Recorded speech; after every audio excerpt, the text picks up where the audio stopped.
Hello and welcome to BusyWorksBeats.com. Today we continue the FL Studio series right here at BusyWorksBeats.com/FL Studio. So what's the best way to learn FL Studio? In my opinion, it comes down to these 5 buttons right here. Whenever you get lost in FL Studio, just click one of these 5 buttons. You will return back to where you were. The way you learn FL Studio, a lot of people are showing you a bunch of plugins and all this. Let me just give you guys the facts. FL Studio probably has the worst stock sounds out of all the DAWs. Okay, so let's start there. Logic Pro is much cleaner, has way better stock sounds. Pro Tools, it has the best partnerships, but the workflow is a little cruddy.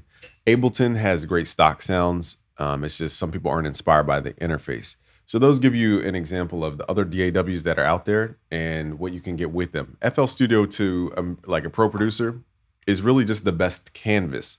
They have the best piano roll for adding in your MIDI notes, and they have the best drum sequencer on the planet right now.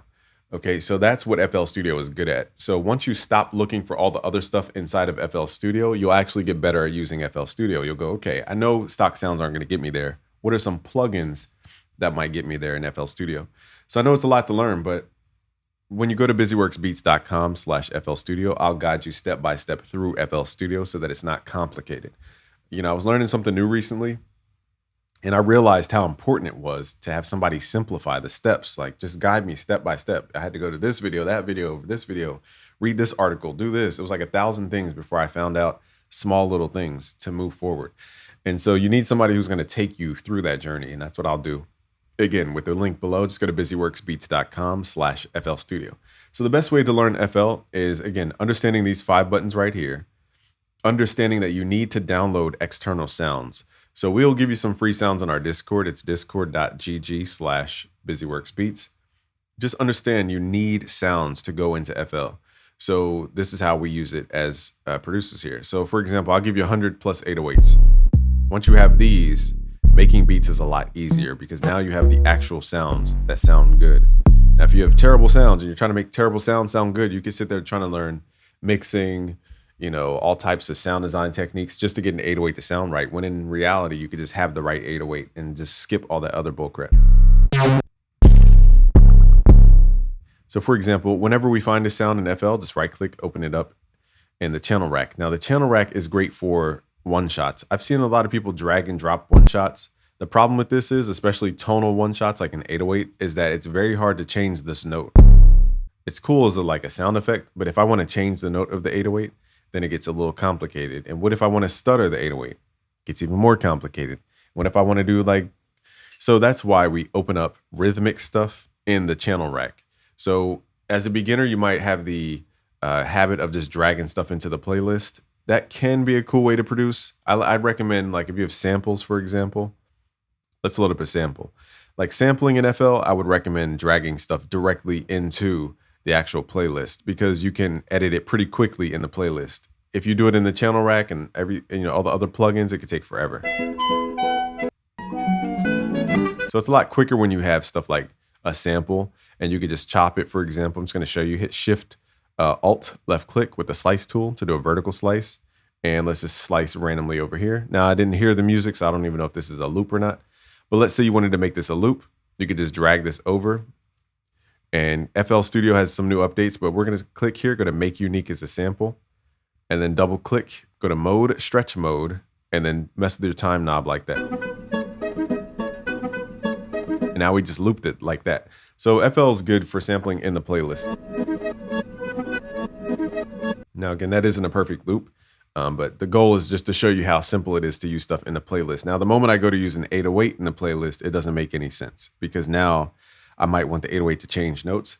But if you're using the 808 as just a kick drum, then I could see how you could do it that way. So again, 99.9% of beat making is the sounds you have. It's not the DAW. Some DAWs come with great sounds, but that's not every DAW. So let's find an 808. Like these types of sounds, you could drag in because they're like sound effect sounds.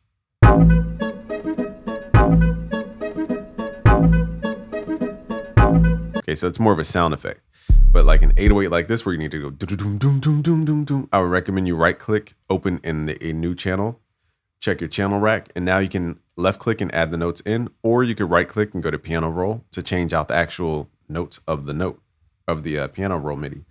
So let's grab the patterns and drag this in. Now, again, this is not a perfect loop by any means. Let's make it go do do do do do. Let's right click solo. It's kind of hard to tell where it ends. So I think it ends right here. Let's make this unique as a sample and double click. Stretch mode's already on. We're just going to grab that time knob, lock it to the grid. If your sample's off the grid like this, hit Shift Q to quantize. So FL is good for small stuff like that. I've seen a kid make a beat in 30 seconds. FL has the best workflow for producing.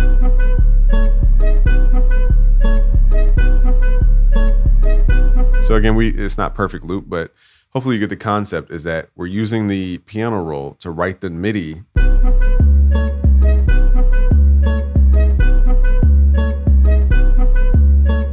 Okay, and we're using this drag and drop for stuff that doesn't really need to change that much. So I know there's a lot to say, but I think the best way to learn FL is to understand that like people on YouTube are going to try to make something out of nothing all the time. And the problem with that is that you'll be learning about effects and plugins that nobody uses, and it's just going to slow down your workflow more than it helps. So as you saw the process, from this point, it's just picking out the right plugins and the right sounds. But as I'm producing more and more and more, I realize that all these plugins don't really matter. You'll learn over time. I don't want to discourage people, but I also want to show you the best way to learn FL Studio is these 5 buttons. Okay. Then the next step is to learn all the shortcuts and hotkeys. I'll show you all this in my FL Studio beginners course. Just go to busyworksbeats.com/FL Studio. I will guide you through FL Studio. It's very important that you understand the layout, the hotkeys, and just once you learn the hotkeys and the layout, then you need to understand what not to pay attention to, because there's going to be 1,000 things to get into that will just distract you. And you need to learn what to focus on and what not to focus on. So that's my take on the best way to learn FL Studio. Leave your comments below on your thoughts, maybe some tips you could add to the pool. Appreciate you guys. Peace.